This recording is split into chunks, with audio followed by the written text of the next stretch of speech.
Assalamualaikum warahmatullahi wabarakatuh. Di sini, saya akan menjelaskan tentang politik dan kebijakan. Politik dan kebijakan merupakan dua hal yang berbeda, namun saling berhubungan.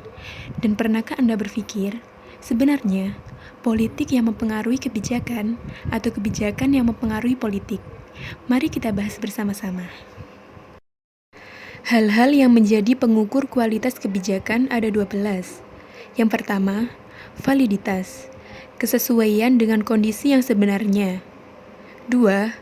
Ekonomis, sesuai dengan kemampuan ekonomi. 3. Testability, dapat diuji. Keempat, organisasi, berkaitan dengan kewenangan dan garis pemerintah. 5. Kausal, dapat dijelaskan sebab dan akibatnya. 6. Heuristik, menjadi dasar penelitian lebih lanjut. Yang ketujuh, prediktif, mampu menggambarkan langkah selanjutnya. 8. Relevan, sesuai dengan kebutuhan. 9. Powerful, memiliki kemampuan untuk mengatur. 10. Reliability, dapat diukur. Ke-11, objektif, jelas. 12. Honesty, nilai yang diatur memiliki kejelasan. Ada dua kerangka pikir hubungan antara politik dan kebijakan.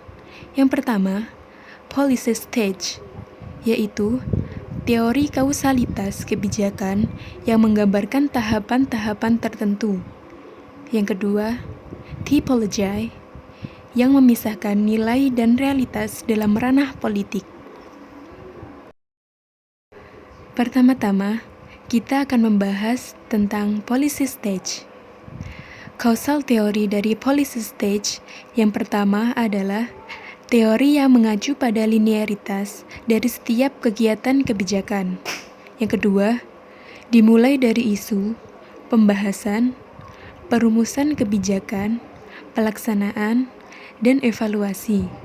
Dan yang terakhir adalah semua itu merupakan sebuah rangkaian yang tidak terputus dan akan berhubungan dengan kegiatan politik. Selanjutnya, mari kita bahas tentang peran politik. Peran politik yang pertama, yakni untuk mengangkat isu menjadi perhatian sangat ditentukan dengan political will. Yang kedua, semua tahapan berperan penting dalam menjalankan kebijakan dan tidak terlepas dari berbagai kepentingan politik. Yang ketiga, kepentingan politik tersebut juga harus diatur dan didistribusikan dengan baik. Yang keempat, pengaturan yang buruk akan menghabiskan tenaga dan membuat usaha yang dilakukan menjadi sia-sia. Sekarang, mari kita bahas tentang typology. Menurut Lowy, output kebijakan secara keseluruhan merupakan dampak dari sistem politik. Politik merupakan faktor yang paling menentukan dalam kebijakan. Faktor itu diantaranya 1. Tipe hubungan antar orang ditentukan oleh ekspektasi dalam kebijakan. Yang kedua, dalam politik ekspektasi ditentukan oleh kebijakan yang dibuat oleh pemerintah. Yang ketiga, oleh karena itu, hubungan politik ditentukan oleh kebijakan. Jadi setiap kebijakan kemungkinan memiliki keistimewaan tersendiri dalam hubungan politiknya. Setiap kebijakan juga sangat ditentukan dengan kemampuannya dalam menyalurkan biaya dan manfaat. Jadi, manakah yang lebih baik dari antara dua kerangka tersebut? Mari kita jabarkan. Kedua pendekatan tersebut sudah memiliki kelebihan masing-masing dalam menjelaskan sebuah fenomena kebijakan dan politik.